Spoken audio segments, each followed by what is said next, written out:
E dengannya 2015, ora vai mira baseball Major League, também scos ora vai direnta avião no aeroporto. MLB informatura 30 clubes na kuna mister implantar medida de segurança com detector de metal e também lista. Tudo está com dentro com taça e também saco. Tem clube na ku assim prova ano passado e lo sigue aqui também. MLB quer mais segurança dentro do estádio. Não. E a iniciativa do District Administrator de Aruba Little League começa com cursos para managers e coaches de béisbol que está de 5 níveis. Porque son 5 niveles de aprendizaje y enseñanza. El primero lo estamos desarrollando ahora. Después continúa el 7 y 8. Después el 9, 10, 11 y 12 años. Después el 13 y 14. Y por último, el último nivel que es la especialización a partir de los 15 años en adelante.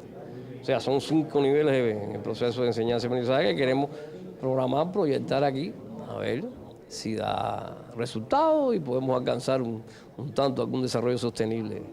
Un grupo bastante grande hoy. Había muchas preguntas en la primera fase. Sí, hubo preguntas, hubo intercambio. Además, yo los incito a eso. Me gusta que esto no sea una conferencia unilateral, ¿no? Que no sea yo el que dirija o sea el que sea el orador, ¿no? Me gusta intercambiar para que fluyan mejor las ideas, los conocimientos y los fundamentos.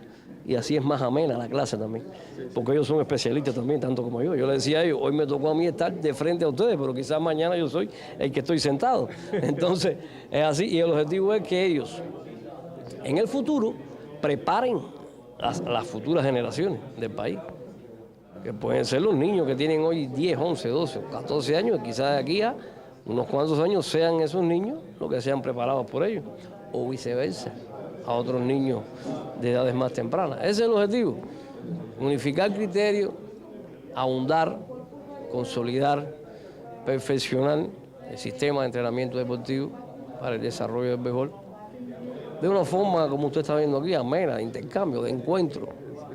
No es un curso estático, rígido, ya, terminó, ya. No. Después estos fundamentos los vamos a comprobar en la realidad objetiva.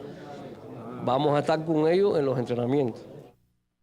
Bom, está aqui bom curso, eu espero que mais de manager e coach chegue assim no curso aqui, o qual está algo hobby bom no mês. E Francis da dual, tudo dia aqui, dual. Francis, eu vou perder assim, não?